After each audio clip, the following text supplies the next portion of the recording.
مجھے لگتا ہے کہ تو نے ان ہاتھوں سے لوگوں کی پٹائیاں بھی کی اور گولیاں چلائی ہے، گولیاں چلائی ان ہاتھوں سے، یہ ہاتھ شل ہو گئے۔ اس لیے کہ جب ہماری مائیں ناراض ہوتی ہے اور بہنیں ناراض ہوتی ہے تو پھر کبھی کبھی اس طرح ہماری بلوچی میں بد دعا دیتی، جا اللہ تیرے ہاتھ کو شل کر دے۔ میں نے کہا کسی ماں اور بہن کی بد دعا لگے، اس کے آنسو آگے کہنے لگے ہائے ہائے واقعتاً میں نے بہت سے لوگوں کو قتل کیا، واقعتاً میں نے بہت سے لوگوں کو قتل کیا، اب مجھے دم کر لے۔ میں نے کہا میرا دم بھی نکل گیا جب آپ نے یہ بتا دیا نا کہ لوگوں کو تو میرا دم بھی نکل گیا، میرا دم آپ کو نہیں لگے گا۔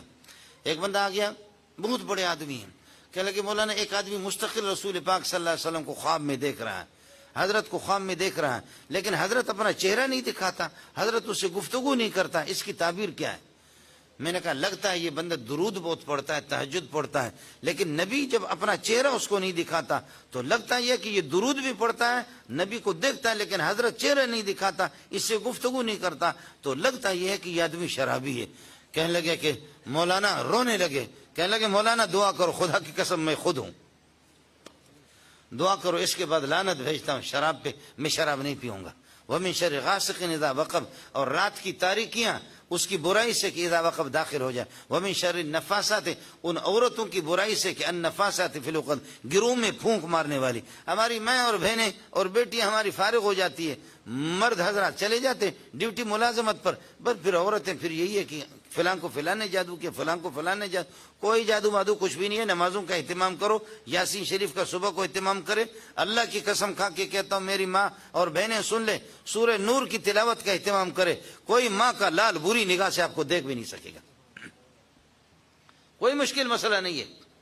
باقی مولویوں کی رزق بھی اللہ نے جاری کر دی ہے، یہ جو عامل ہوتے ہیں نا، کاٹ کرتا ہوں کاٹ تیرے جادو کے کاٹ کر، وہ کاٹ ہو جائے یا نہ ہو جائے، چل کہتے کہ ہاں جنات کی ایک بڑی جماعت ہے، حملہ آور ہے، تو جی کتنا ہوگا؟ کہتے کہ دے دے 40-50 ہزار روپے دے دے، ماریں گے ان کو، مار دیا ان کو۔ 4-5 دن تک وہ ٹھیک ہو گیا اور پھر اس کے بعد واپس آ گئے، کہنے لگے حضرت وہی تکلیف ہے مجھے، کہنے لگے ان کو تو مار دیا، ایک اور آگے 50 ہزار اور روپے دے دے، 50 ہزار اور دے دے۔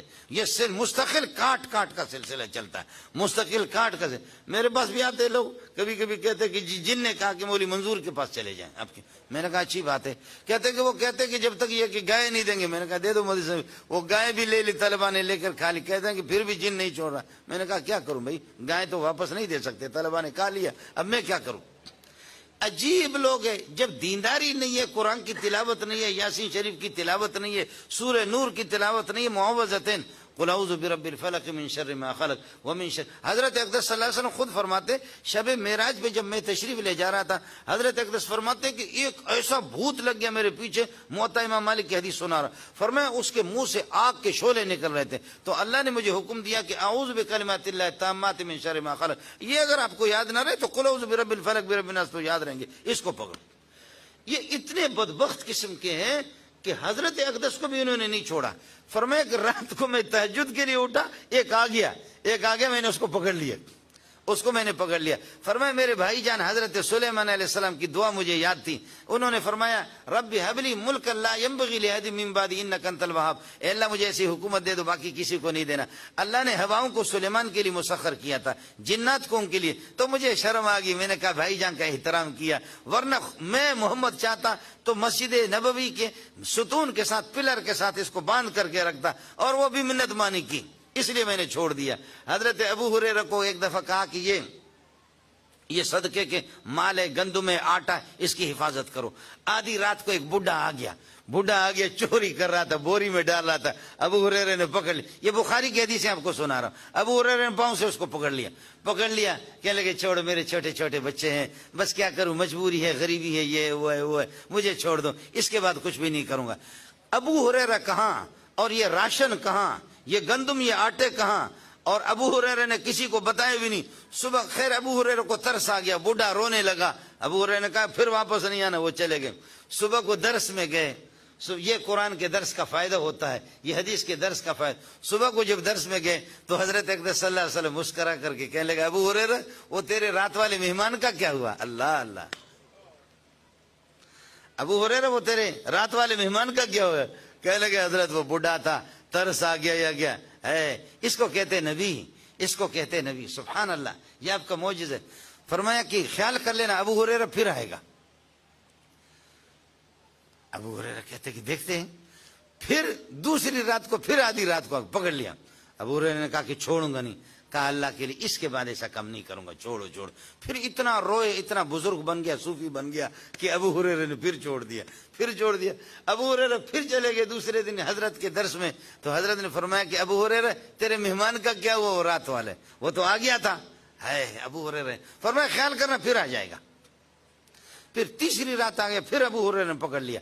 تو پھر ابو ہریرہ کو کہا کہ اس کے بعد نہیں آؤں گا, لیکن تم لوگوں کی کمزوری ہے, تمہاری کوتاہی ہے اور تمہاری غفلت ہے, ایک دم تمہیں بتاتا ہوں وہ کرو تو ہم کبھی بھی نہیں آئیں گے, ہم کبھی نہیں. وہ دم کیا ہے؟ فرمایا اللہ لا الہ الا هو الحی القیوم لا تاخذه سنة ولا نوم له ما في السماوات وما في الارض من ذا الذي يشفع عنده الا باذنه يعلم ما بين ايديهم وما خلفهم ولا يحيطون بشيء من علمه الا بما شاء وسع كرسيه السماوات والارض ولا يؤوده حفظهما. یہ پڑھ لو, ہم نہیں.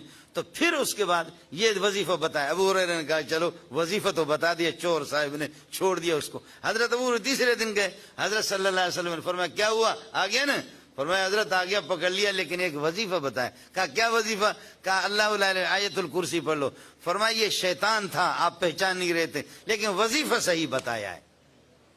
وظیفہ صحیح بتایا کہ یہ آیت الکرسی سے ہمیں گولی لگتی ہے.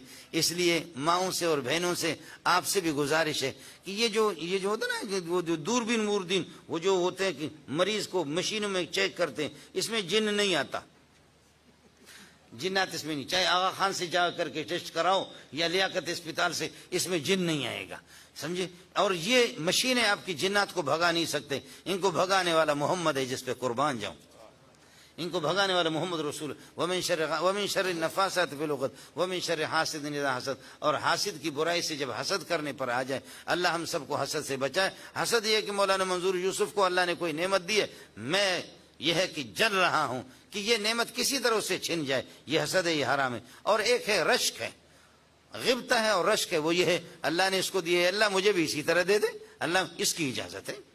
اس کے بعد فرمایا قل اعوذ برب الناس ملک الناس. اس کی 6 آیتیں ہیں. آپ کہہ دیں کہ میں پناہ میں آ جاتا ہوں لوگوں کی یہ کہ تربیت کرنے والے جو لوگوں کا رب ہے, رب الناس ملک الناس الہ الناس. ناس ناس ناس الناس الناس انسان کو کہتے ہیں. ایک انسان کی بچپن کا زمانہ ہے, ایک نوجوانی جوانی کا زمانہ ہے, ایک بڑھاپے کا زمانہ ہے. بچپن کا زمانہ تو والدین کے پاس ہے, اور جوانی کا زمانہ بیوی بچوں کے پاس ہے, اور جب آدمی بوڑھا ہو گیا تو پھر